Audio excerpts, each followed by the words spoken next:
Breaking right now, one of America's worst mass shootings hits home. This is a dark day for Maine. 18 dead, 13 injured. A manhunt underway. Everybody's on lockdown mentality. What we know about the victims and the suspect, armed, dangerous, and nowhere to be found. He's got a lot of problems up in his head right now. We start with breaking news. First at 5, a massive manhunt continues tonight for the suspect accused of killing 18 people and injuring more than a dozen others in a mass shooting in Lewiston. A shelter-in-place order remains in effect for all of Androscoggin and northern Saginaw counties as authorities are searching by land, by air, and by water. That suspect, 40-year-old Robert Card of Bowden, wanted for murder, considered armed and dangerous. Police releasing these photos they say show Card entering one of those businesses last night, aiming what appears to be an AR-style rifle. Authorities say the first shooting happened at Just-in-Time Recreation, a bowling alley, previously known as Spare Time. That happened just before 7 p.m. last night, with the second shooting at Schmenge's Bar and Grill about 4 miles away just a short time later. We do have team coverage tonight with crews at those crime scenes and following the search efforts throughout central and southern Maine happening right now. Now we begin with CBS 13's Owen Kingsley. He's in Lewiston, where earlier today authorities revealed some new details about the devastating events that unfolded last night. And Owen, you were there at that news conference. What's the latest? The latest is, according to Maine State Police, last night's horrific shooting happened over the course of just minutes. Now, as police continue to investigate where their suspect is, Mainers are still grappling with this tragedy. This is a dark day for Maine. The deadliest mass shooting in the United States this year began at 6:56 Wednesday evening at Just-in-Time Entertainment. Police say they got a 911 call about a shooting at the bowling alley. Later on, these photos were released of who police believe to be Robert Card holding an AR-15 style rifle. The victims at the Just-in-Time establishment, 7 people are deceased there, 1 female and 6 males, all from an apparent gunshot wound. 12 minutes after that 911 call, several more were made about a shooting at Schmenge's Bar and Grill. 8 more people were shot and killed, all of them male. 3 more people died while being taken to the hospital. In a short 45 minutes, Central Maine Medical Center received many of these patients. We received 14 patients, critically ill patients at that time, over 45 minutes. So that happened very quickly, and our teams responded exceptionally well. Officials did not specify if the victims were adults or minors. All Maine people are sharing in the sorrow of the families who lost loved ones last night. Loved ones, normal people who were killed or injured while unwinding from a day of work or while spending time with their family and friends. Governor Mills says several governors around the country, as well as President Joe Biden, have called to offer their support and condolences. This city did not deserve this terrible assault on its citizens, on its peace of mind, on its sense of security. Since these shootings, police searches and activity to find Robert Card have been focused in Lewiston, Lisbon, and elsewhere in the region. We don't know his location. So much is still unknown, and police want to reiterate they are still in the early stages of this investigation. Live in Lewiston, I'm Owen Kingsley, CBS 13 News. All right, Owen, thank you very much. Also a live look, I should say a look from above from that scene from our sister station, WBZ out of Boston, the view from the helicopter. You can see what appears to be search teams on the ground, helicopters on standby, and closed roads as well. Now these attacks, of course, stunning Maine, which has one of the lowest homicide rates in the country, with 29 killings in all of 2022. Just again, as Owen was saying, just devastating to consider that this event, something that everyone's been talking about for years now around the country, has hit home here in May.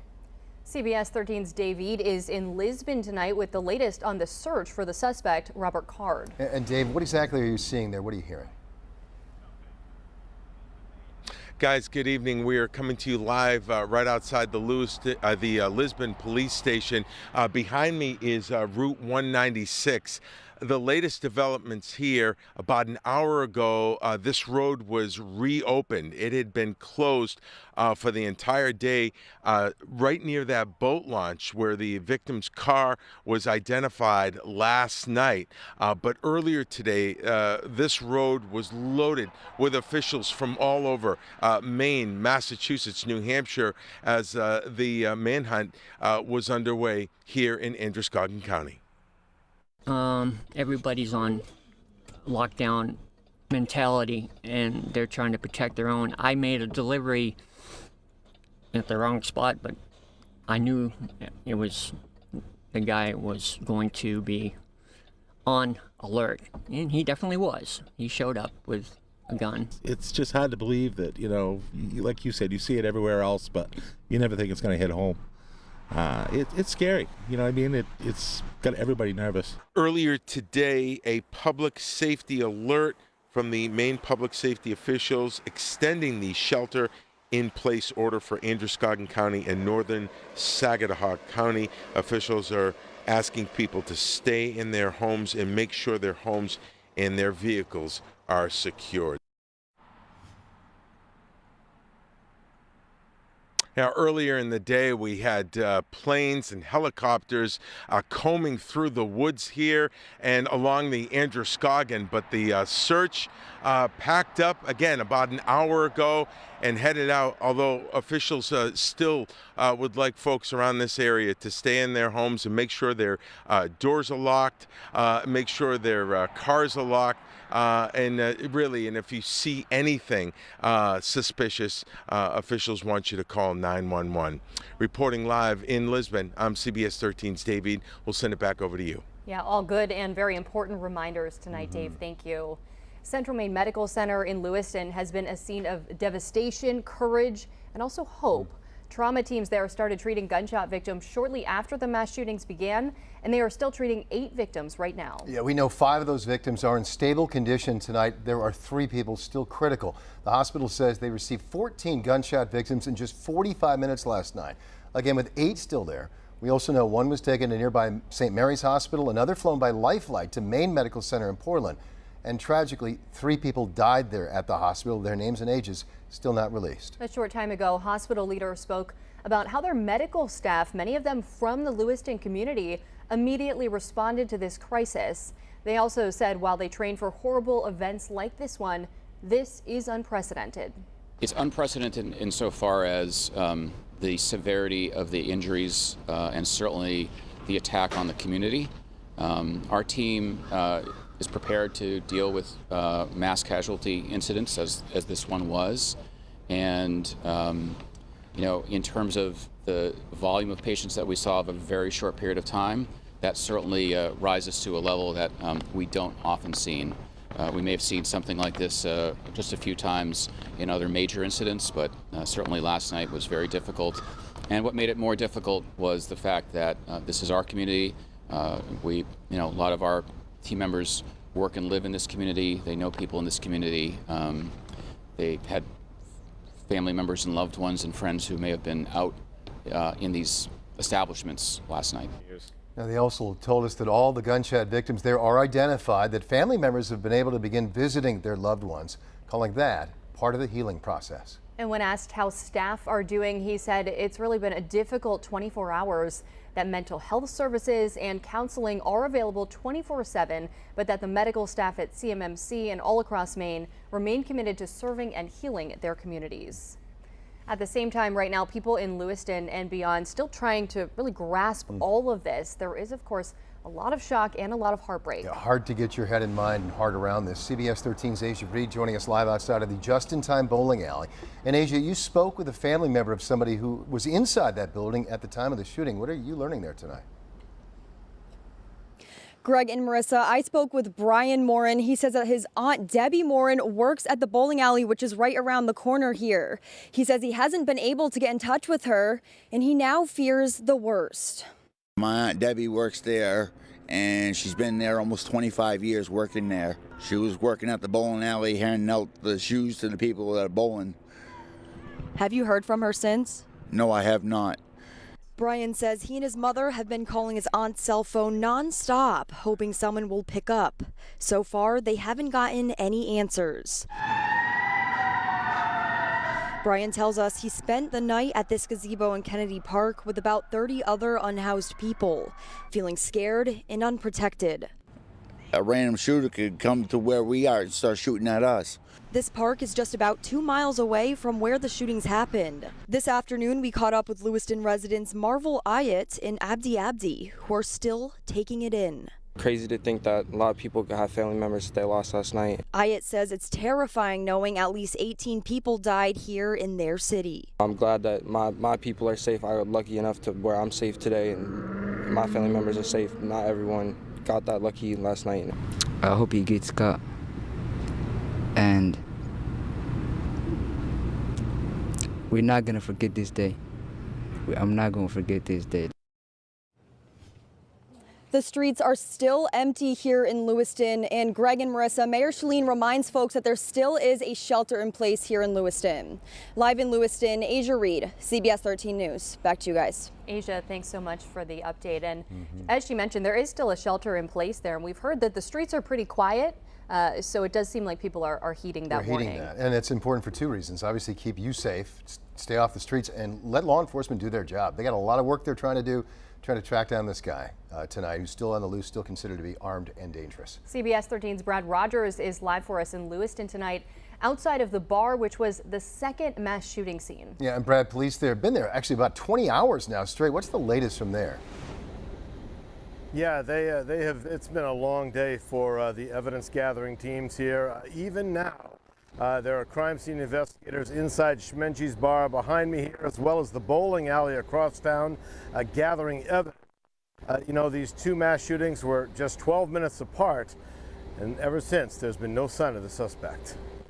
A surveillance camera at Just-in-Time Recreation captured the gunman, who police identify as 40-year-old Robert Card, as he opened fire on people at the bowling alley. Justin and Samantha Giray bought the bowling alley 2 years ago. We spoke to Justin this morning. He was bowling last night when the gunman opened fire on his staff and customers, and he helped get people out of harm's way through an emergency exit. I didn't see much. I was bowling, and I turned around. I heard a loud pop. I turned around and saw just an assault rifle, and it was aimed at our counter. Found some emergency exits. The place was busy. I helped get people out of the building. 6 people were shot and killed at the bowling alley, 7 at the bar across town, and 3 more victims died at the hospital. It's devastating. Because I even said there's a lot of kids that hang out there. Why would somebody do that where kids are? This doesn't happen here. Justin Giray told us he still doesn't know who was shot and killed and who was wounded at his bowling alley. What he did tell us is the bowling alley was filled with children last night. We lost some really, really beautiful people. Completely unnecessary, completely uncalled for. Children, place was filled with children. It's not fair. It's not right. And this whole community is affected by it. There were some really great people that were taken from us unjustly. Well, he's not alone, and the entire community of Lewiston is just heartbroken tonight over this senseless tragedy.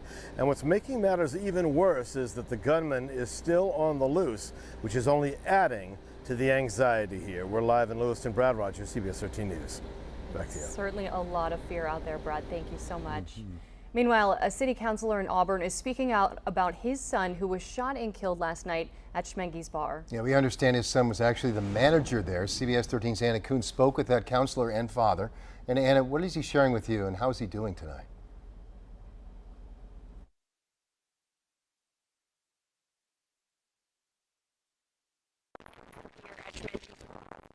You know, and my son was a great son, had never been in trouble in his life, did a lot of good things for a lot of good people, and I think that's probably about it. Leroy Walker says he was unaware of his son's condition for almost 14 hours. Finally hearing confirmation over his son's death around noon today. Police informing the family of his last moments as a hero. Picked up a butcher knife and went after the gunman to try to stop him from killing other people. And that's when he shot my son to death, trying to save some more lives that he ended up losing his life. Joseph Walker among the 8 killed at the bar last night. Councilor Leroy Walker now mourning for his community as well as for his family. I know if my son was here with me, he would say that he was sorry for all the others that are lost and the families that are going through what I'm going through right now. All right, we're having some issues with Anna's signal there, but again, she says that the counselor told her, again, that he's been getting hundreds of texts and messages from people just grieving with him. He says he appreciates that, but the entire community is mourning his loss, and the community just really, obviously, most of all, hoping for these families to be able to get some sort of closure by finding this guy. So again, Anna Kuhn reporting from Lewiston tonight. We're also hearing from victims who lost loved ones who say they're experiencing just sad and a surreal moment. I've seen the post on Facebook. The owner of the bowling alley actually posted all of the deceased workers. So I just left a comment under there just with my prayers, and I mentioned to them how nice of a worker she was, always greeted you with a smile. She even started to remember us, didn't ID us for our drinks. There was just a little relationship there, I guess. So it's so weird to think about that she's just gone now, and we just talked to her a few days ago. You can't even imagine. Maine's Life Flight also, of course, playing a crucial role during last night's mass shootings. Officials with Life Flight of Maine say they received word of that shooting around 7:20 last night from Life Flight crews who were at Central Maine Medical Center. Yeah, from there, they say that shooting was declared again a mass casualty incident. While the situation was unprecedented for Life Flight crews as well here in Maine, officials say they are proud of the way their crews handled that situation. We make a promise in EMS that if we're called, we'll come, and that was demonstrated across all facets of EMS. A tremendous response. The system worked smoothly. From the Life Flight perspective, certainly lots of appreciation for our own crews that were helping on the front lines in the hospitals, those that came in extra that were off duty, and certainly our crews from all over the state that participated. So I just want to highlight, in a really hard situation, that the EMS system did what it was supposed to do.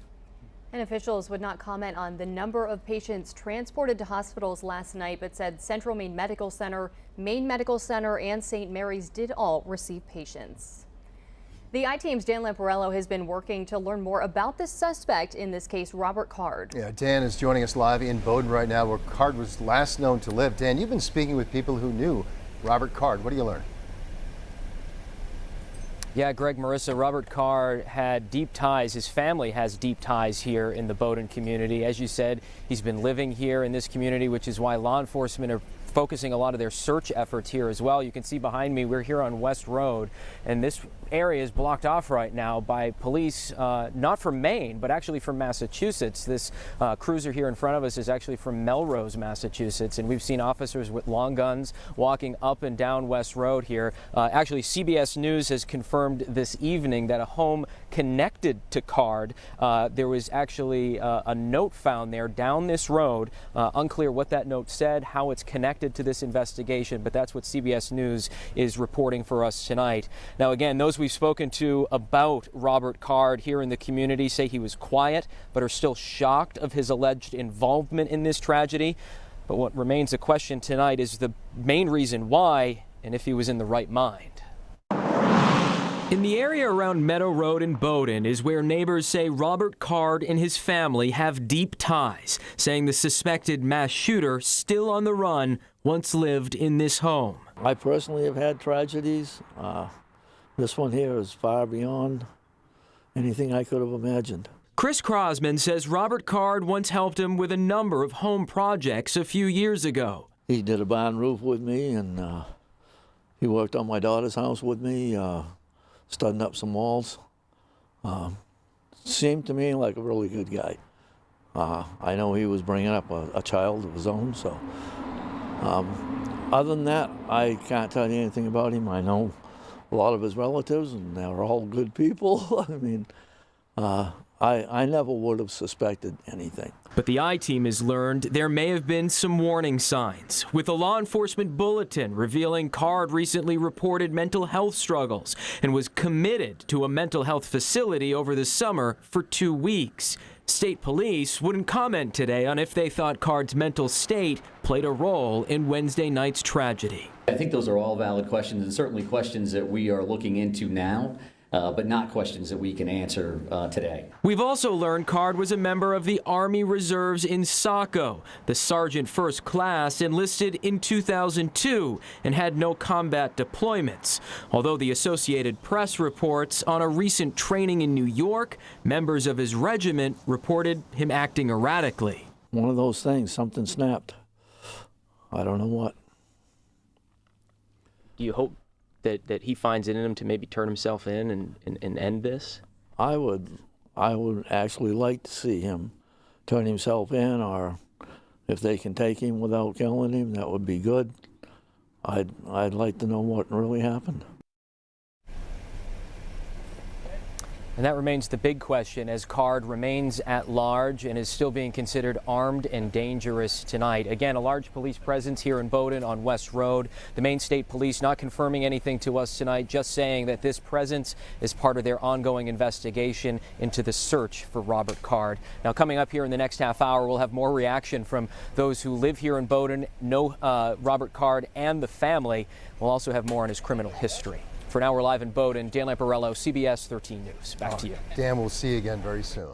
Meantime, a cousin of Robert Card called him, quote, schizophrenic, as that police manhunt really intensified today.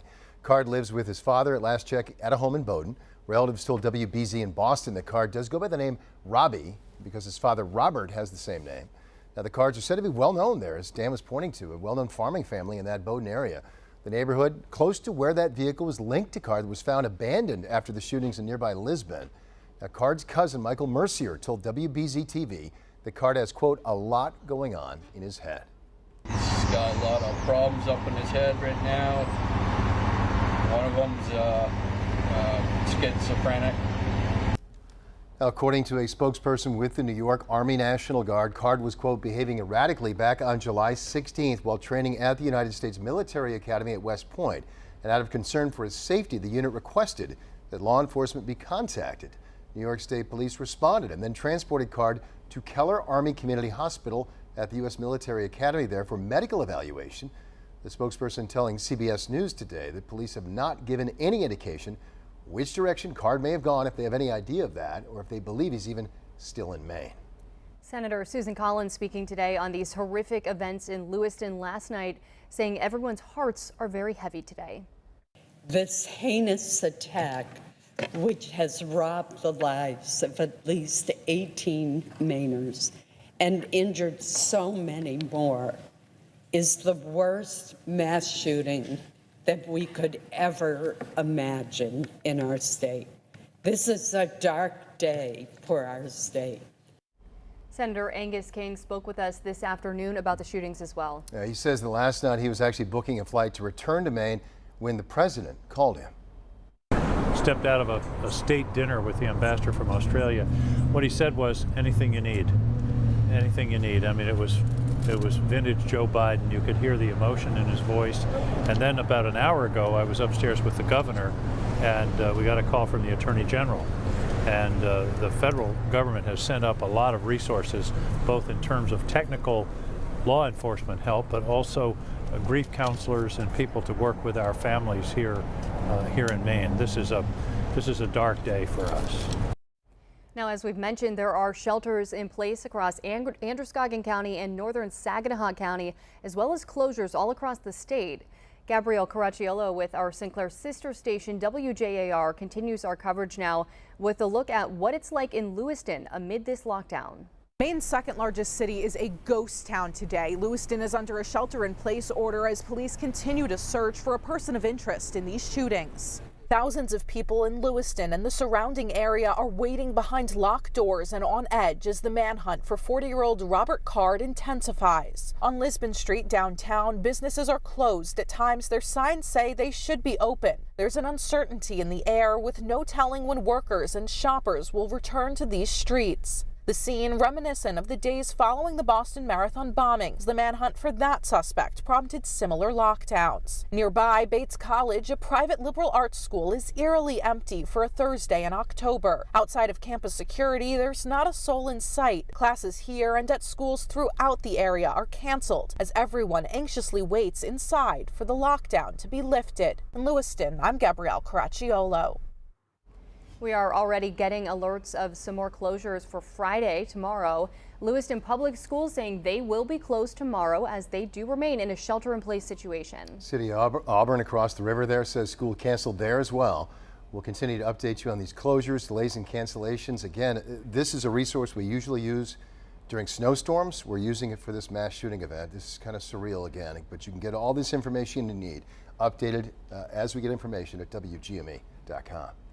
The Maine Department of Health and Human Services is urging anyone affected by yesterday's mass shooting in Lewiston to reach out for support. DHHS says anybody struggling with their mental health can reach out to the following places by either call or text.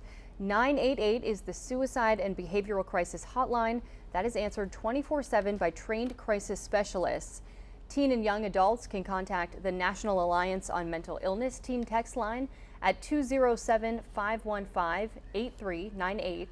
Clinicians, educators, and first responders can call the Frontline and Warm Line at 1-800-769-9819. That helps them manage the stress of responding to disasters.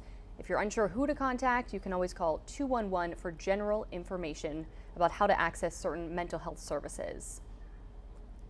Let's go ahead and turn to our forecast now. Again, a lot of resources are going to be out there searching tonight and over the next 24 hours. They've already been out there. You know, almost surreal to see how nice the weather's been today while all this is going on. We haven't seen much of Charlie Lopresti for the last 24 hours or so. Charlie, again, for those searchers who are out there, this is actually good weather for them too, as they try and comb wherever they need to comb to find this guy. Exactly, Greg. You know, we're not expecting any rainfall or anything like that. There's nothing extreme as far as cool temperatures go. We do have 2 mild days on tap, 2 mild nights on tap as well. And then after that, things are going to cool down.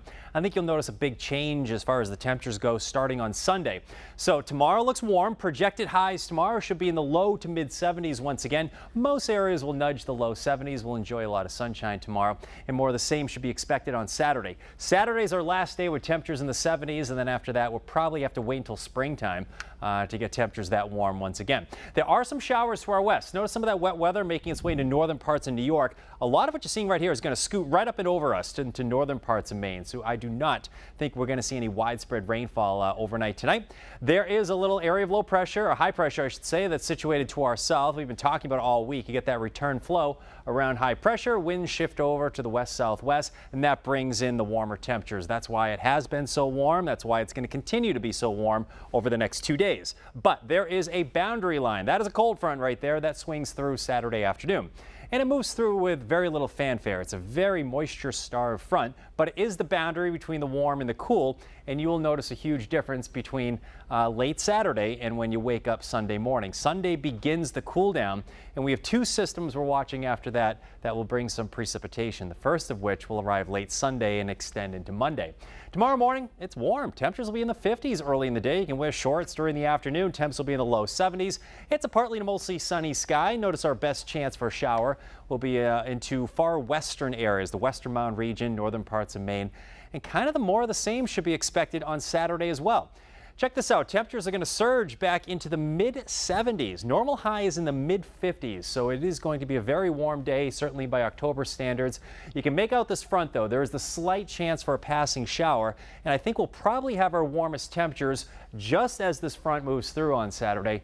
Behind that front, that's when the cool down gets going. That will be on Sunday. So Sunday looks mainly cloudy. Clouds will thicken up, and I think there will be some afternoon rain that tries to develop. Afternoon or evening rain. A good chunk of the day may end up being dry.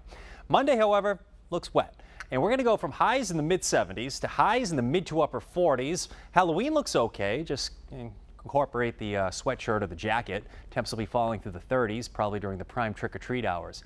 We'll have to keep a close eye on this Wednesday storm as well. Right now, I think the bulk of it probably stays just offshore. But if we get clipped with some of the precipitation, it looks like we could see some rain and or snow mixed in. That's a look at your forecast. More updates in the next half hour. Guys, back to you. Charlie, thanks so much.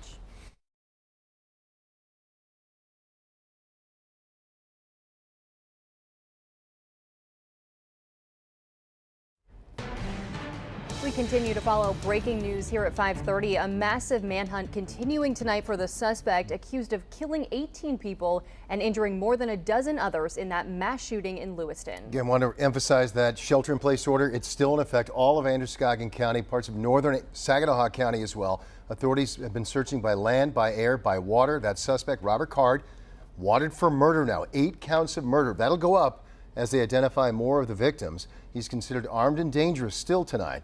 Police releasing these photos. They say this shows Card entering a business. We believe it's the bowling alley last night, holding and aiming what appears to be that AR-style rifle. Authorities say the first shooting happened at Just-in-Time Recreation, that bowling alley previously known as Spare Time, and the second at Schmenge's Bar and Grill. We have team coverage tonight with crews at those crime scenes, as well as following the search efforts all throughout central and southern Maine. Residents in Lewiston still certainly feeling uneasy about everything that happened yesterday. Hard not to, especially as we said, he's still on the loose, so you can't have any sense of relief until that's over. CBS 13's Asia Reed joining us live outside of that Just-in-Time bowling alley. And Asia, again, you spoke with a family member of somebody who was inside at the time of this shooting. What are you learning? Greg and Marissa, I spoke with Brian Morin. He says that his aunt, Debbie Morin, works at the bowling alley, which is just behind me here around the corner. He says that he's reached out to her but hasn't heard anything, and he now fears the worst. Brian says he and his mother have been calling his aunt's cell phone nonstop, hoping someone will pick up, but so far they haven't gotten any answers. Yeah, my mom hasn't heard from my aunt yet, but she knows what's going on, and she told me to try to be as safe as I can. She was working at the bowling alley, handing out the shoes to the people that are bowling. Have you heard from her since? No, I have not. Morin says he and 30 other unhoused people hunkered down in this gazebo last night at Kennedy Park, afraid and unprotected. This park is about 2 miles away from where the shootings happened. There's not many people out on the streets tonight in Lewiston, and Greg and Marissa, the mayor of Lewiston, reminds folks that there still is a shelter in place. Live in Lewiston, Asia Reed, CBS 13 News. Back to you. Asia, thanks so much for the update. Governor Janet Mills addressing the state today regarding last night's attacks. The governor is saying we need to help our communities to heal. So on behalf of the 1.3 million people of the whole state of Maine, I hold these families and this city in my heart today. I know that the people of Lewiston are enduring immeasurable pain. I wish I could take that pain off your hearts, off your shoulders, but I promise you this, we will all help you carry that grief. President Biden and the governor are ordering U.S. flags and Maine state flags be lowered to half staff for the next 5 days in memory of the victims and in honor of those injured. We are also learning that some of the victims at one of those shooting sites are part of the deaf community. It's sending shockwaves across what's being described as a tight-knit group here in Maine. CBS 13's Mal Meyer joining us live in Lewiston now. Mal, you're hearing that a group may have been playing cornhole here at Schmenge's Bar. That's exactly right, Greg. I talked to one hearing woman who says that she used to work at the Governor Baxter School for the Deaf in Falmouth, and she says that she saw a list of names being circulated online and that she recognized some of them as former students. She told me that a group of deaf people, including many she knew, were playing cornhole at the bar, and they would go there on Wednesday night. The woman says that there is a very small group of deaf people in Maine and that this is a huge loss for them. But she is still trying to figure out if they were injured or killed at the bar. Now, the Governor Baxter School for the Deaf posted on Facebook this afternoon that, quote, our school and deaf community has been greatly impacted by the tragic events in Lewiston, adding there are no words to express the sadness and depth of grief we are feeling. This tragedy is unimaginable. Now, the school went on to say that they are offering their support for those in their school community. The American Deaf Cornhole also releasing a statement today expressing their deepest condolences, especially to their deaf cornhole players who lost their family and friends. Reporting live in Lewiston, Mal Meyer, CBS 13 News. Mal, thanks so much. And we should mention Mal is at Lewiston City Hall because we are expecting a press conference coming up at 6 tonight. That's going to include Lewiston Police as well as Senator Susan Collins and Congressman Jared Golden. So we'll bring that to you coming up at 6. Yeah, we've had those updates throughout the day. They've been good about getting us information, and obviously we're bringing it to you as soon as we get it as well. CBS 13's Brad Rogers is live for us in Lewiston tonight outside of that bar, which was the second mass shooting scene. Brad, police there have been there for, at this point, again, more than 20 hours. What's the latest from there right now? Oh, apparently we have an issue. Oh, Brad, here we go. Go ahead, Brad.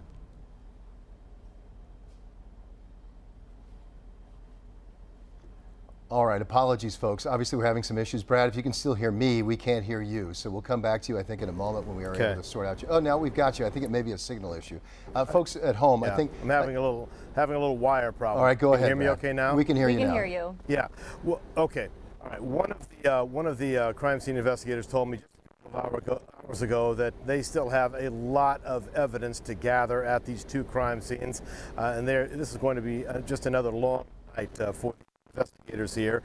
You know, those tragedies like this, often heroes emerge. We spoke with him. All right, Brad, again, apologies to our viewers and to Brad. Obviously, he's worked hard to gather you some information there. It sounded important, maybe a story of heroism. When we get back to Brad, hopefully work out his wire issue, we'll go back to Brad. Hey, let's continue our coverage now with CBS 13's Owen Kingsley. He, too, is live in Lewiston. Earlier today, again, we've been talking about these updates we've been getting. Authorities did reveal some new details about the devastating events that unfolded last night. And Owen, you were there at that news conference. What are we learning? What we're learning is that the deadliest mass shooting in our country this year happened last night just before 7 o'clock at Just in Time Entertainment, a bowling alley just down the road from here. Photos show who police believe is their suspect, Robert Card, holding an AR-15 style rifle. Minutes later at Shemanagi's Bar and Grill, less than 4 miles from here, multiple 911 calls came in for another reported shooting. A total of 15 people were shot and killed at the two scenes, and 3 more died on their way to the hospital. Officials did not specify if the victims were adults or minors. Police say they don't know where Robert Card is. We've seen searches and police activity in Lewiston, Lisbon, and several other towns in the area. Governor Mills, who sympathized with friends and family of the victims, said she will make sure to use everything in her power to bring justice. There are still many things we don't yet know about these attacks, but the full weight of my administration is behind law enforcement's efforts to capture the person of interest, Robert Card, to hold whoever is responsible for this atrocity accountable under the full force of state and federal law, and to seek full justice for the victims and their families. Right now, Robert Card is charged with 8 counts of homicide. Police say that only 8 of the 18 victims have been identified, so they are expecting the number of charges to rise once they've finished identifying the victims. Live in Lewiston, I'm Owen Kingsley, CBS 13 News. All right, Owen, again, that continues to be one of the devastating news here, that we still have families who don't know. They don't know if their loved ones are among the dead or where they are. So 10 victims still unidentified. Again, hopefully they resolve that as quickly. We know they're working on it. Hopefully they resolve it as quickly as they can. Meantime, as that suspected shooter remains at large tonight, we are learning more about his past and possibly, want to emphasize this, possibly a motive. We are learning that Bowdoin is Robert Card's home. There are many in this area that do know him. That's right. We're told that Card and some of his family, they have ties to the home there on Meadow Road. Neighbors say they know the family well. They say they didn't see Robert Card around very much recently. The I-Team is learning that Card was an Army reservist in Saco and has been enlisted since the early 2000s. But the Associated Press reports on a recent training in New York that members of his regiment reported him acting erratically. Now, he was later committed for 2 weeks just over this past summer for mental health issues. Now, neighbors tell us today they didn't know about those concerns, and they're shocked at what Card is now accused of doing. It's a small community. I personally have had tragedies. This one here is far beyond anything I could have imagined. Just a good, hard-working family, you know, and I feel bad for this fellow, you know, what a dad must go through, you know, when he has a son that's a suspect in something as horrible as this. The I-Team also looked into Robert Card's criminal history. He only has 1 charge from an OUI back in 2007, where he did spend 2 days in jail. Again, Card is still at large. Police say he should be considered armed and dangerous. CBS 13's Dave Ead is in Lisbon tonight with the latest on this very urgent search for Card. Yeah, Dave, what are you seeing? What are you hearing out there? Hey guys, good evening. We're coming to you live right outside the Lisbon Police Department. Behind me is Route 196, and this road was just reopened about an hour and 20 minutes ago. It had been closed for much of the day. A massive search began early this morning around the area where the suspect's car was found last night. That's the Lisbon Falls boat launch down there, but we saw helicopters all day scouring the woods along the Androscoggin River. Needless to say, folks around here are on high alert tonight. It's just hard to believe that, like you said, you see it everywhere else, but you never think it's going to hit home. It's scary. It's got everybody nervous. Now, I just spoke with Lisbon Police Chief Ryan McGee about 5 minutes ago. He said even though that massive search has moved on from here, he's asking folks to remain indoors, hunkered down, keep your doors locked, also keep your vehicles locked. And if you do notice anything out of the ordinary, you're asked to call your local officials first. If you're in Lisbon, call the local PD first. If it's an emergency, obviously call 911. Reporting live in Lisbon, I'm CBS 13's David. Guys, we'll send it back over to you. All right, David, bring us the latest on the manhunt tonight. Thank you, Dave. I want to emphasize this as well. Obviously, people have been asking, well, what do they think? Do police think he's on foot now? Do they think he stole a car? Do they think he had a boat, maybe on the Androscoggin River along that boat launch? The answer is we've been asking those questions, and they're not revealing those details. They've been saying basically, hey, when we know something that we want the public to know that will help our investigation, we'll let you know. So we've been asking those questions, and the answer right now is that we just don't know. They're out there looking. We do know the Coast Guard has been added to the search. The Coast Guard's been added to the search. They're out on the water searching. And again, we're still seeing the helicopters up in the air. We're seeing police on the ground. So a massive manhunt still underway tonight. In the meantime, while law enforcement deals with that, a lot of families are dealing with something much more simple and frankly very important as well. A lot of important conversations, difficult conversations with our kids. With schools closed in so many communities, they're asking questions like why? Finding the age-appropriate response can be tricky. Child therapist Tana Gabler took your questions on navigating these often difficult conversations live in the CBS 13 digital studio earlier today. Now, she suggests no matter what your child's age, consider planning what you're going to say before you have that conversation so you aren't processing the tragedy in real time with your child. Staying calm, really, is really key, especially with our younger kids. They are amazing at reading the parents' emotions. So if you tell them, oh, you're safe, everything's fine, but you're really anxious when you're delivering this message, you're really upset or dysregulated, there's this, incongruence between the message you're delivering and the emotional state you're in. And the only thing they're going to see and hear is mom doesn't actually seem calm. She suggests with pre-K to early elementary age children, really limit the amount of information to only give, what is needed to be able to give them some context. Now with around maybe middle school age kids, allow them some space. Really do allow them to ask those questions. Again, staying calm yourself. Acknowledge their feelings, reassure them that people are working to keep them safe. Now for high schoolers, ask what they may already know. Check in on how they're feeling, how they doing. What is their fear level? Ultimately, it's about creating a safe space, a place your kid can talk about it. And when you can, maybe flip the narrative to focus on something positive. Try to remind your kids that this is a small percentage of what is happening. Encourage the kids, the age-old wisdom, Fred Rogers, look for the helpers. It is one of the best things we can do for our minds, our bodies. Look for the helpers, bring up images of people helping, talk to your kids about all the ways people are helping in this, how the community has really come together. You'll find more ways to talk with your child about traumatic issues. We've got that information if you need it right there on our website. Go to WGME.com. Tonight we continue to hear an outpouring of support from Capitol Hill. Yeah, it goes for obviously members of both parties. Senator Mitch McConnell, the minority leader in the Senate, saying he's heartbroken for our communities. I was devastated to hear the news last night of a deadly shooting in Lewiston, Maine. I know the entire Senate stands behind our colleagues, Senator Collins and Senator King, as they help their state marshal its response. We pray especially for the victims of this senseless violence for their families, and for the law enforcement personnel working tirelessly to save lives and bring the suspect to justice.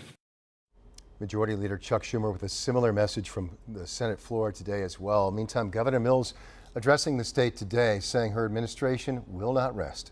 There are still many things we don't yet know about these attacks, but the full weight of my administration is behind law enforcement's efforts to capture the person of interest, Robert Card, to hold whoever is responsible for this atrocity accountable under the full force of state and federal law, and to seek full justice for the victims and their families. We cannot and we will not rest in this endeavor. She also expressed heartfelt appreciation for our law enforcement community. Now, meantime, President Biden and Governor Mills, who we're told have spoken at least twice since this all began, both ordering U.S. flags and Maine flags to be lowered to half-staff for the next 5 days in memory of the victims and in honor of those injured. We are also hearing from the commissioner of the NYPD in New York City. Yeah, again, far and wide has been the response here. This is New York. Edward Caban says that they are aware of the situation and they're prepared if Card should in fact leave Maine. Our mission is to always protect New Yorkers, and that is exactly what we were going to do. Once a video of the suspect emerged, it wasn't long before authorities identified a person of interest. We took that person's image and sent out an alert to every smartphone in our department. Lewiston is approximately 5 hours away from New York City by car. So with each passing hour, we also had our duty to ensure we had appropriate resources at the ready should the suspect somehow turn up here. We want to go back now live out to Lewiston to our CBS 13's Brad Rogers, who is outside of Schmenge's Bar and Grill, which again was the second mass shooting scene. And Brad, again, we understand you've sorted out the wire issue you had out there earlier. Again, what do you got to tell us? What's happening out there tonight? Well, you know, at this point, we've got a lot of media out here. That was part of the problem with the interference. But I was saying earlier that, you know, in tragedies like these, heroes often emerge. And two of those heroes are the owners of that bowling alley across town. Justin and Samantha Giray bought Spare Time Recreation a couple of years ago.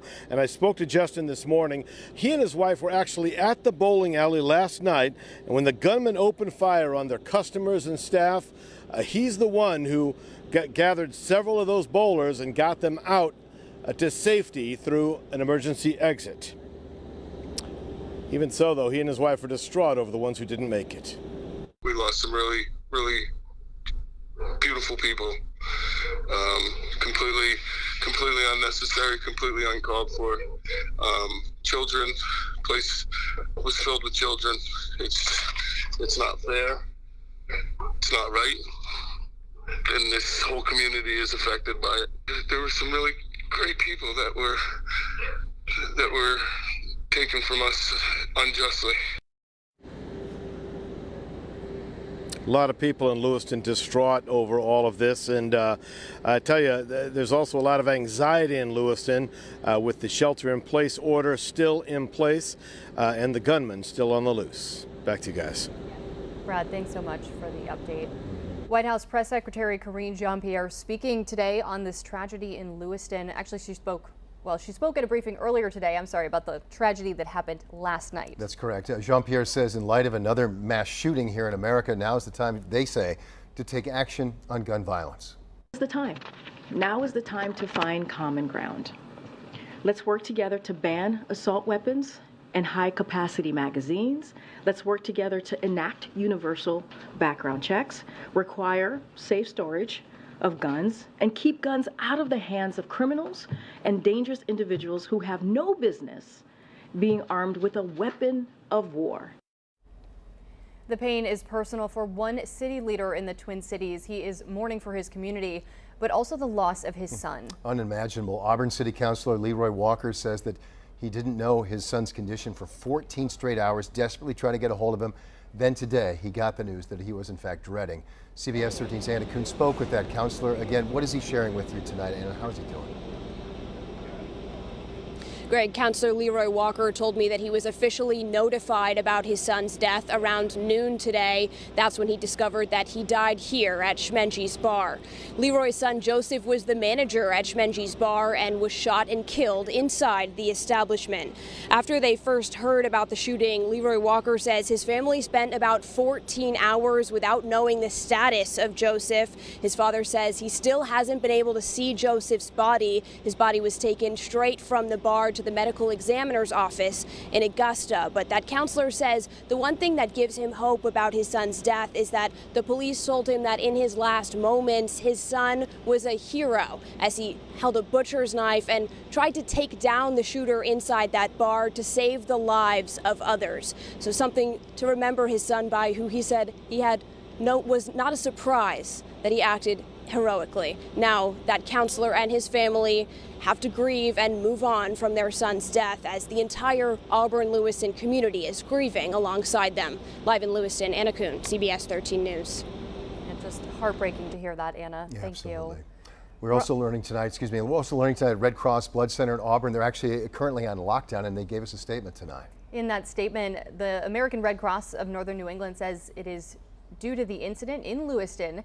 However, it says it is working closely with its hospital partners across Maine to provide more than 120 blood products, with more as needed. And if you want to find out how you can help, you can visit redcross.org. Vice President Kamala Harris spoke from Washington earlier today about these shootings in Lewiston. Yeah, let's go ahead and give it a listen. Here's what she had to say. Last night, Lewiston became yet another community torn apart by senseless gun violence. Once again, routine gatherings, this time at a bowling alley and a restaurant, have been turned into scenes of horrific carnage. Doug and I mourn for those who were killed. We pray for those who were injured and grieve with so many whose lives are forever changed and impacted by what happened. Maine native and actor Patrick Dempsey reacting to this mass shooting as well. Posting on his Instagram page, he said, "I am shocked and deeply saddened by last night's tragedy in my hometown, Lewiston, Maine. Maine's great strength is its sense of community, and now we're being asked to come together to support everyone that's been devastated by this senseless act. My family and I are heartbroken for the victims, their families, and the community." Yeah, really, this tragedy, the shootings bringing out reaction from all over our community here tonight, including the Maine Celtics this evening. They sent out a statement late this afternoon. I want to share that with you right now. It says, quote, "The state of Maine is a small town. The city and people of Lewiston are our fans, our friends, and family. In light of this horrific tragedy, our offices and business operations will remain closed for the day. We urge everyone to follow the latest orders from authorities. Stay safe and check on one another. We, of course, will continue to grieve this senseless loss." That's a statement from the Maine Celtics tonight. Now, while the Sacramento Kings started off their season last night, a win with the last night, basketball, the furthest thing on the mind of the coach there, Mike Brown. He shared his thoughts on the horrific events. He has ties to Maine, the horrific events here in Lewiston. Here's what he had to say. We as a country got to do something. It's a sad day. It's a sad day for our country. It's a sad day in this world. And until we decide to do something about it, the powers that be, this is going to keep happening. And our kids aren't going to be able to enjoy what the United States is about because we don't know how to fix a problem that's right in front of us. Sad. I feel for the families. As we said, there are shelters in place across Androscoggin County as well as northern Saginaw County and closures statewide. Gabrielle Caracciolo with our sister station WJAR continues our coverage now with a look at what it's like in Lewiston amid this lockdown. Maine's second largest city is a ghost town today. Lewiston is under a shelter-in-place order as police continue to search for a person of interest in these shootings. Thousands of people in Lewiston and the surrounding area are waiting behind locked doors and on edge as the manhunt for 40-year-old Robert Card intensifies. On Lisbon Street downtown, businesses are closed. At times, their signs say they should be open. There's an uncertainty in the air with no telling when workers and shoppers will return to these streets. The scene reminiscent of the days following the Boston Marathon bombings. The manhunt for that suspect prompted similar lockdowns. Nearby, Bates College, a private liberal arts school, is eerily empty for a Thursday in October. Outside of campus security, there's not a soul in sight. Classes here and at schools throughout the area are canceled as everyone anxiously waits inside for the lockdown to be lifted. In Lewiston, I'm Gabrielle Caracciolo. And we are already getting some alerts about closures for Friday. There were a long list of them today.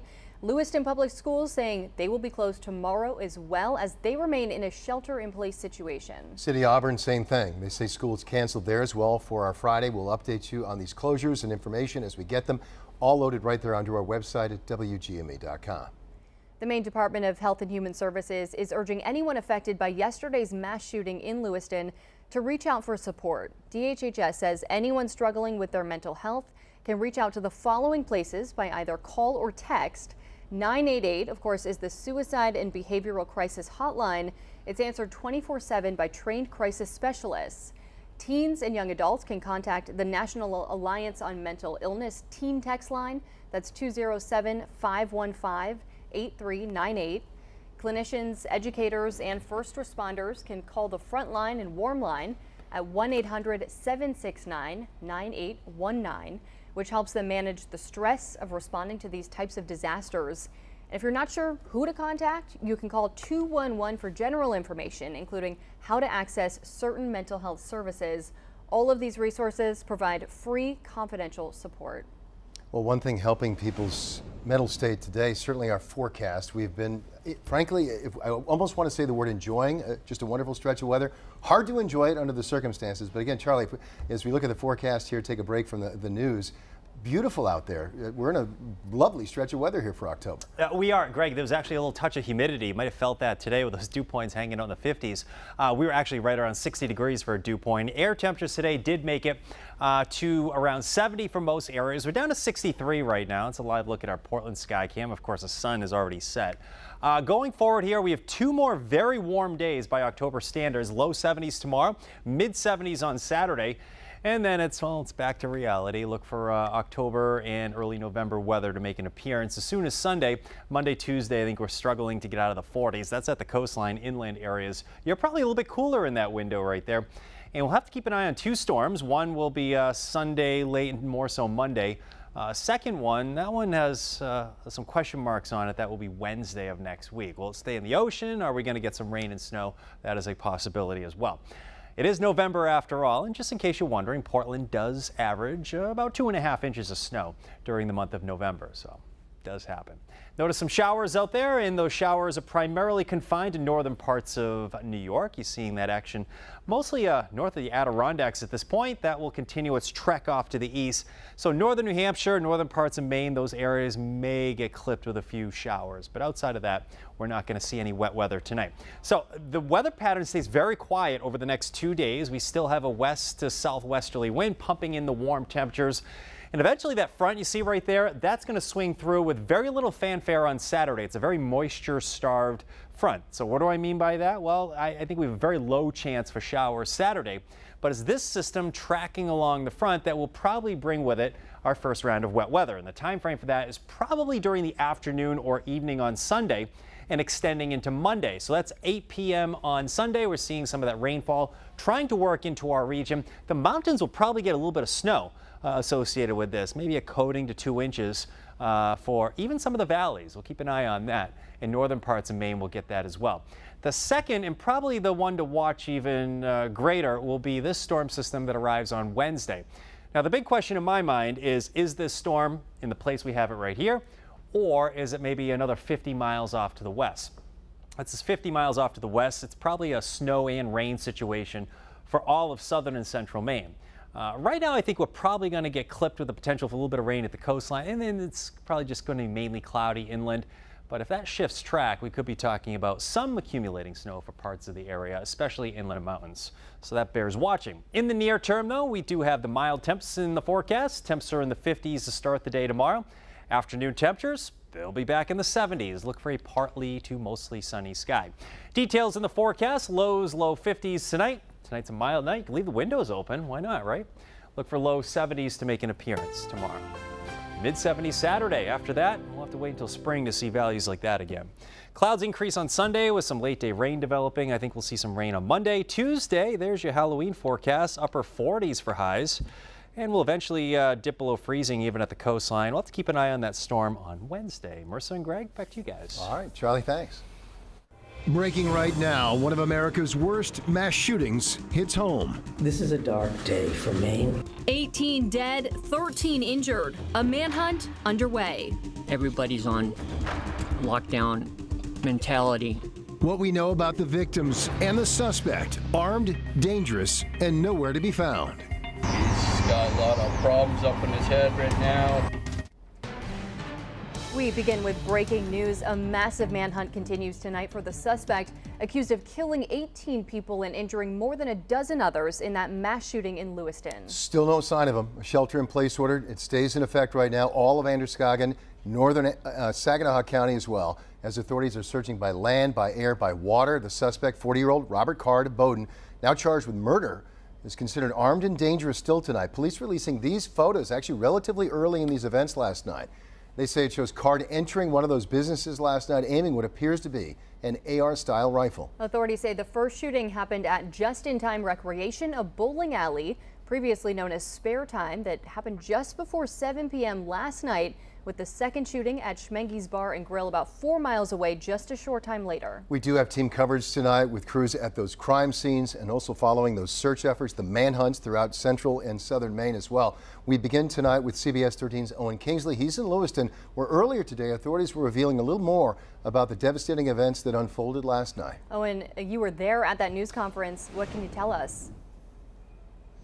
Well, according to Maine State Police, they say that these shootings, it sounds like we have a press conference coming up right now. We're going to toss it right back to you guys. Owen, thank you very much. Again, we've been waiting an update. Speaking of updates from folks at Lewiston City Hall right now. Yeah, as we understand in Lewiston Police, Senator Susan Collins and Congressman Jared Golden speaking. Let's listen in.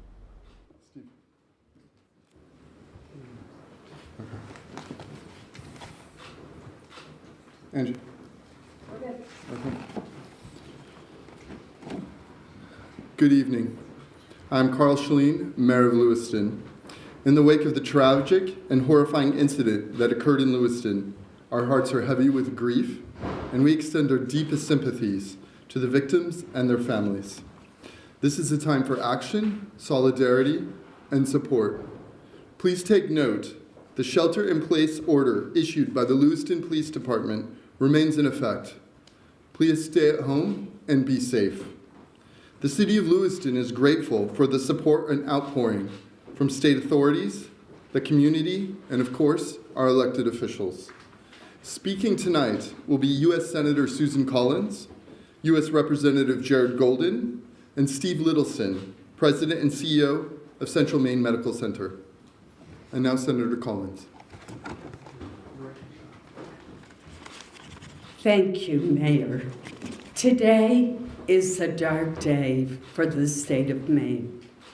As the mayor said, our hearts are heavy with grief. This heinous attack, which has robbed the lives of at least 18 Mainers and injured so many more, is the worst mass shooting that the state of Maine has ever experienced and could ever imagine. Today, I looked out my window in Washington and I saw that the flags had been lowered. And I realized that it had been done to honor the victims of this horrific attack. I'm grateful for the leadership of Lewiston Police Chief St. Pierre and for the bravery of the hundreds of state, local, and federal law enforcement officers who are leading the search for the killer. I'm also very grateful for all of the hospital employees who came back to work to take care of the victims, and for our first responders whose bravery was so evident. Last night, the president called me. He stepped out at the state dinner with the Australian Prime Minister to offer any help that the federal government could provide the city of Lewiston, Androscoggin County, and the state of Maine. I also, at midnight, talked to Governor Mills, who has been a pillar of strength for our state. Tom Perez, who is a special advisor to the president throughout the night, texted me back and forth, what you need, and I would tell him based on conversations that I had as he coordinated the federal response. This morning, Secretary of Homeland Security, Mayorkas, called and offered help from his department. The Attorney General also called, along with Maine's own U.S. Attorney, to offer their help. Right before I came into this building, I had a call from the Deputy Director of the FBI, who told me that there are 80 FBI agents on site participating in the search for the killer. 80. That doesn't include other people from the Marshal's Office, from the ATF, the DEA, and the Department of Homeland Security, and the Coast Guard. This has been a concerted effort at the state, local, and federal level, and everyone is determined to bring the killer to justice. To the families of those who have been injured or killed, I know that no words can fully ease the shock, the pain, and the justifiable anger that you are feeling. My hope is that you will feel the solace and strength in knowing that you are in the hearts of the people of Maine and of people throughout our nation. Thank you. I'd now like to introduce the Congressman Jared Golden, who represents this area of Maine. Thank you, Senator. Thank you to Mayor Shalene as well. My name is Congressman Jared Golden from the town of Lewiston, represent Maine's 2nd Congressional District. Some of you might not recognize me because Congress has been so crazy lately. I haven't gotten a haircut in months. So sometimes things happen that bring your worst nightmares to life. Yesterday, this is what happened in Lewiston. At a time like this, a leader is forced to grapple with things that are far greater than his or herself. Humility is called for as accountability is sought by the victims of a tragedy such as this one. Out of fear of this dangerous world that we live in and my determination to protect my own daughter and wife in our home and in our community, because of a false confidence that our community was above this and that we could be in full control, among many other misjudgments, I have opposed efforts to ban deadly weapons of war like the assault rifle used to carry out this crime. The time has now come for me to take responsibility for this failure, which is why I now call on the United States Congress to ban assault rifles like the one used by the sick perpetrator of this mass killing in my hometown of Lewiston, Maine. For the good of my community, I will work with any colleague to get this done in the time that I have left in Congress. To the people of Lewiston, my constituents throughout the 2nd District, to the families who lost loved ones, and to those who have been harmed, I ask for forgiveness and support as I seek to put an end to these terrible shootings. In the days to come, I will give everything I have to support this community's recovery. Thank you.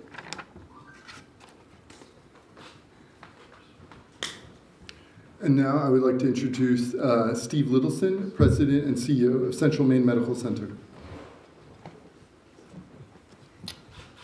Good evening, everybody. I'm Steve Littleson, the CEO of Central Maine Healthcare, which includes Central Maine Medical Center here in Lewiston. On behalf of the 3,000 professionals and team members of Central Maine Healthcare, I too would like to extend our deepest condolences to the families of the victims of the events of last night. I would also like to acknowledge the compassion and the expertise and the teamwork displayed by the healthcare professionals in this community last night when called upon under the most extreme circumstances. Just to give you the numbers as we have them now, I know there's been some confusion, and I would like to take the opportunity to just let you know what we dealt with and what we have currently in our hospital. All but one of the patients that were taken from the scenes last night were brought to Central Maine Medical Center. One was transported directly to St. Mary's Medical Center here in Lewiston. Of those patients, 2 were treated and discharged. 1 of those patients was transferred from Central Maine Medical Center to Maine Medical Center in Portland. 3 patients, unfortunately, passed away in Central Maine Medical Center last night. Of those, 8 remain now, and we have 5 patients who are in stable condition, 3 who are in critical condition in our critical care unit. Just to give you a sense of the scope of what we dealt with within a relatively short period of time, last night within about 45 minutes to an hour, we had 6 fully staffed and running operating rooms at Central Maine Medical Center caring for the wounded and the victims. The professionals that were operating simultaneously in those 6 operating rooms included orthopedic surgeons, general trauma surgeons, urologists, vascular surgeons, as well as anesthesiologists and support personnel. I would like to also express our appreciation for all of the support that we received and continue to receive even through today. First from the city of Lewiston, secondly from law enforcement. We still have a law enforcement presence on the campus at Central Maine Medical Center. The other area hospitals that came to our support, we needed blood transferred to Central Maine Medical Center very quickly, and 2 of the hospitals, Maine General and St. Mary's, accommodated us.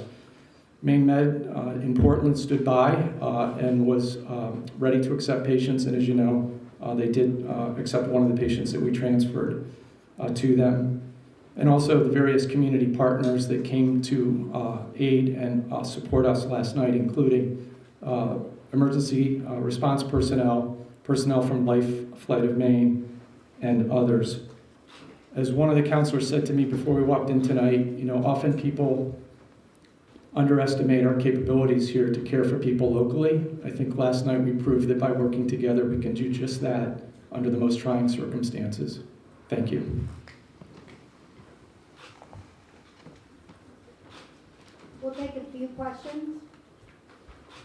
Senator Collins, if she could move to the microphone. Senator, you just heard from Representative Jerry Goulden that he has changed his mind on an assault rifle ban. Would you do the same? Well, first of all, let me say that I think it is more important that we ban very high capacity magazines. I think that would have more input and more effectiveness. We had an assault weapon ban, which I supported, that was in effect for 10 years. It applied to, I believe, 17 or 19 styles of weapons. Later, the late Senator Dianne Feinstein proposed an expansion that would have covered 157 weapons. And it was based not on functionality, but on cosmetic features. So there's always more that we can do. I was a co-author of the Bipartisan Safer Communities Act, which provided funding, for example, for red and yellow flag laws and for mental health clinics, which I think is important as well. So certainly there's always more that can be done. Senator, a decade ago, the to oppose legislation that limited access to expanded, stocks and firearms capacity. Are you suggesting that you would do something different now? I don't believe you're correct. For example, I was the lead Republican sponsor of a bill that would ban bump stocks, which have the ability to turn a semi-automatic into a fully automatic machine gun. And that legislation has not been enacted into law. There was an attempt to do it by regulation, but it was struck down by the courts. I still support the bump stock legislation.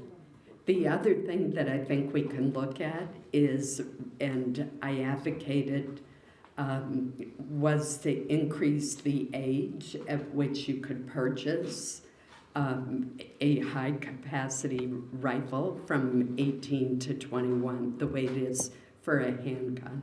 Senator Collins, you mentioned there are a lot of questions about the whereabouts of Robert Card. You mentioned a number of agencies searching for him. Can you offer any more details regarding the whereabouts of Card or how close we're getting to finding him? I cannot, because I don't want to jeopardize the search for him in any way. I have talked extensively to law enforcement, and as I said just very recently with the FBI deputy director, but I certainly don't want to jeopardize the search in any way. Senator Collins, we get a flag laws used in this case. You are a big advocate of them. Do you know if they were used in this case? I'm sorry. Were yellow flag laws used in this case? To my, I don't know. That's a very good question. You said that Maine got it right when it came to yellow flag Maine laws. does have a good yellow flag. If it's true, as we are hearing, that Robert Card had mental health issues and he was, the police put him forward for evaluation, you got it wrong. No, I don't know whether there was a report to trigger the yellow flag law. It's certainly on the face of the facts that we have. It seems. Could you let me finish, please? It certainly seems that on the basis of the facts that we have, that the yellow flag law should have been triggered if, in fact, the suspect was hospitalized for 2 weeks for mental illness. That should have triggered the yellow flag law, and he should have been separated from his weapons. I'm sure after the fact that's going to be looked at very closely. Obviously, that's a state issue, and I do not have knowledge of what happened in that instance. Senator Collins, Mark Stone from Sky News, thank you for your time. I wonder if I could just ask you about the weapons again. Why do you think it is that you and so many other lawmakers in America believe it is right for Americans to have the right to own such high-velocity weapons? Well, first of all, let me say, and I'll repeat it again, that for 10 years we had a ban on certain kinds of assault weapons, and I supported that ban. And when George W. Bush proposed that it be extended for 10 more years, I supported that effort, which did not succeed. Later, years later, there was an attempt by former Senator Dianne Feinstein to greatly expand the number of weapons that would be covered by that ban. And it was based not on lethality, but more on how they looked, on cosmetic features. And I did not think that that was appropriate. We do have a Second Amendment in our country.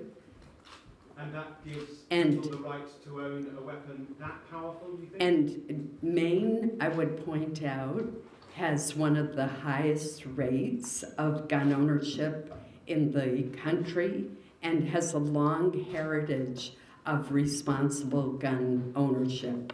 It has also had a very low rate of violence. What makes this crime so heinous is in a typical year, Maine might have 22 murders, and last night we almost approached the number for the entire year. Is anyone Thank you so much. Is anyone here briefed on the investigation to tell us? We We've cannot seen talk video about of the the FBI. investigation yet, but thank you so much, and I appreciate your patience with us in this news conference. Thank you all. Thank you. Have a wonderful day.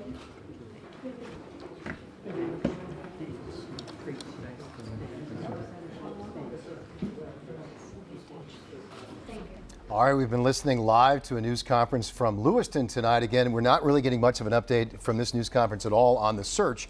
Certainly we heard some questions about that. More though tonight, this particular news conference, obviously about the politics of this situation, involving the weapon, involving the potential for should a yellow flag or red flag law have been in effect, and should have been able to take this high-powered weapon away from this particular individual who reportedly had mental health issues. The other news that came out here tonight, and again, we didn't get a clear answer on exactly what's going on, but hopefully that will emerge in days ahead. We did get some political news, though, out of this news conference. As you heard, we heard from Congressman Jared Golden basically saying he had opposed the so-called assault weapons ban in the past. Tonight he's announcing that he supports it now in light of a mass shooting happening in, quote, his hometown of Lewiston, Maine. So again, we'll continue to monitor that, but I do want to emphasize, I know a lot of folks have been eagerly awaiting updates on the manhunt, the immediate concern. Not getting a lot of that from that news conference. There is some breaking news we're following right now, though, in Bowdoin, where the suspect is from. There is a police presence in that area right now, and CBS 13's Dan Lamparello joins us live with details. Dan, what's going on? Well, Marissa, we're out on Meadow Road. When we joined you earlier in the 5 o'clock hour, we were out on West Road, not more than 10 minutes from here. Most of the law enforcement, though, just pulling out here on Meadow Road. The Maine State Police putting out some kind of fact check about 20 or so minutes ago. There was some misinformation being put out there that there might have been shots fired out in this area, but they're saying that was not the case. There was just a law enforcement action at a home up over the hill behind me. It's a little dark out here, so a little hard to see that there are homes out here. But police saying they were searching some of the homes here on Meadow Road for Robert Card. And actually, we were out here earlier today talking with people in this area because Card has a connection to this road. A home is connected to him and his family out in this neighborhood. There's also some farmland connected to his family. As we told you before, Robert Card has deep connections to the Bowdoin community. We actually talked with one of the neighbors up here who knows him quite well, worked with him on some construction projects over the past few years, and he was saying tonight he really hopes that Robert Card turns himself in. One of those things, something snapped. I don't know what. Do you hope that he finds it in him to maybe turn himself in and end this? I would actually like to see him turn himself in, or if they can take him without killing him, that would be good. I'd like to know what really happened. And again, that remains the big question, is what really happened here to lead to such a violent and horrific act in the city of Lewiston last night that so many are still trying to deal with. And again, Robert Card still on the loose tonight, considered armed and dangerous, and we're still following multiple police actions across Sagadahoc, Androscoggin counties tonight related to the search to try to bring him into custody. For now, though, we're live in Bowdoin. I'll send it back to you in the studio. Dan, thanks so much for the update. You're right, certainly a lot more questions than answers at this point. And we do want to go back to Owen Kingsley, check in with him again. He is live in Lewiston for us. Yeah, Owen, earlier you had a briefing that did involve the manhunt and law enforcement perspective. What are we learning out there today? Yeah, we did. And according to Maine State Police, they say that last night's horrific shooting happened over the course of just minutes. Now, as Dan was just alluding to, police still looking for their suspect. And as they do, Mainers are still grappling with this tragedy. I'm profoundly saddened to stand before you today to report that 18 people lost their lives. The deadliest mass shooting in the United States this year began at 6:56 Wednesday evening at Just in Time Entertainment. Police say they got a 911 call about a shooting at the bowling alley. Later on, these photos were released of who police believe to be Robert Card holding an AR-15 style rifle. The victims at the just-in-time establishment, 7 people are deceased there, 1 female and 6 males, all from an apparent gunshot wound. 12 minutes after that 911 call, several more were made about a shooting at Shemenji's Bar and Grill. 8 more people were shot and killed, all of them male. 3 more people died while being taken to the hospital.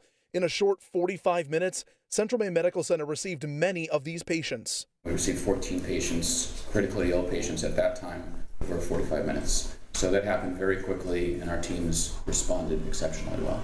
Officials did not specify if the victims were adults or minors. In memory of those we lost and in honor of those who were injured, President Biden and I have ordered all U.S. flags and state of Maine flags to be lowered to half-staff immediately. A shelter-in-place order is still in effect for residents across Androscoggin County. This city did not deserve this terrible assault on its citizens, on its peace of mind, on its sense of security.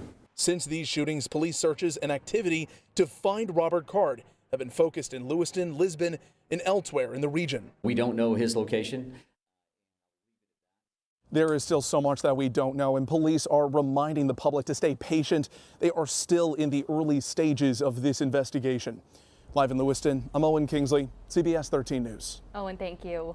Meanwhile, a city councilor in Auburn is speaking out about his son who was shot and killed last night at Schmeggy's Bar. Now we're learning that he was a manager there. CBS 13's Anna Kuhn spoke with that councilor and father. And Anna, again, what did he share about his son and how is he doing tonight? Auburn City Councilor Leroy Walker lost his son last night, who, as you said, was the manager here at Schmeggy's Bar. Now he's left to pick up the pieces. And my son was a great son, had never been in trouble in his life, did a lot of good things for a lot of good people, and I think that's probably about it. Leroy Walker says he was unaware of his son's condition for almost 14 hours, finally hearing confirmation over his son's death around noon today. Police informing the family of his last moments as a hero. Picked up a butcher knife and went after the gunman to try to stop him from killing other people, and that's when he shot my son to death, trying to save some more lives that he ended up losing his life. Joseph Walker among the 8 killed at the bar last night. Councilor Leroy Walker now mourning for his community as well as for his family. I know if my son was here with me, he would say that he was sorry for all the others that are lost and the families that are going through what I'm going through right now. Councilor Walker told me that he's received hundreds of calls and texts from the Auburn community as they all mourn his loss alongside him. Live in Lewiston, Anna Kuhn, CBS 13 News. Back to you guys. Anna, thank you. CBS 13's Brad Rogers is live for us in Lewiston tonight outside of that bar, which again, that was the second scene in this mass shooting. And Brad, again, the evidence teams have been out there for hours. What's the latest out there now?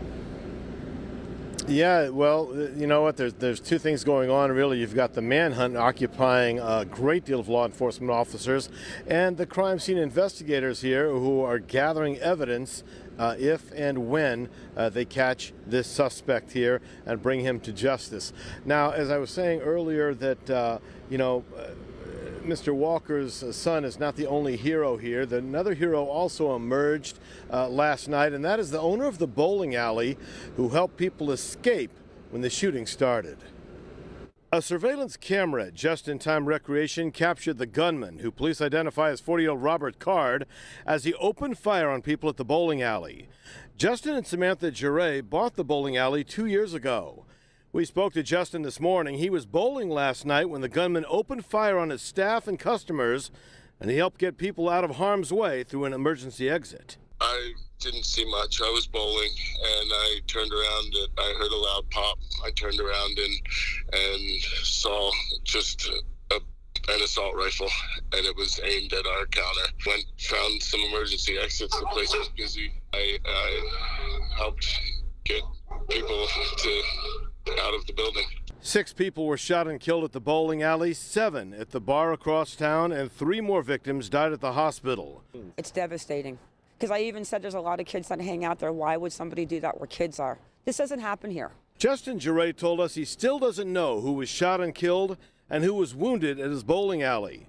What he did tell us is the bowling alley was filled with children last night. We lost some really, really beautiful people. Completely unnecessary, completely uncalled for. Children, place was filled with children. It's not fair. It's not right. And this whole community is affected by it. There were some really great people that were taken from us unjustly. And you can hear in his voice just how emotional he is getting. He is not the only one heartbroken, though. This entire community is just distraught over this tragedy here. And what's making matters even worse is that this gunman is still at large as they have to shelter in place. We're live in Lewiston. Brad Rogers, CBS 13 News. Back to you guys. Brad, thank you. It's so difficult to hear these stories that we're hearing from witnesses, people who were there. To reiterate, very important things. That suspect is still at large. Anyone with information about Robert Card should call police. Again, he is still believed to be armed and dangerous. Do not approach him. But if you have any information, very important to get it to police. Yeah, and again, if we had more information about exactly where the manhunt is focusing right now, as Senator Susan Collins alluded to, there is information out there, but they're not sharing it necessarily with the public right now as they try to narrow in.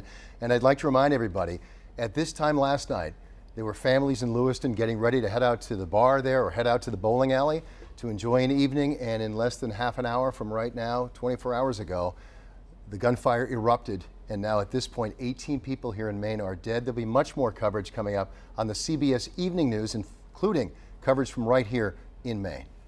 And we'll be back for the CBS 13 Evening News at 7 o'clock with more coverage as well. We'll see you then.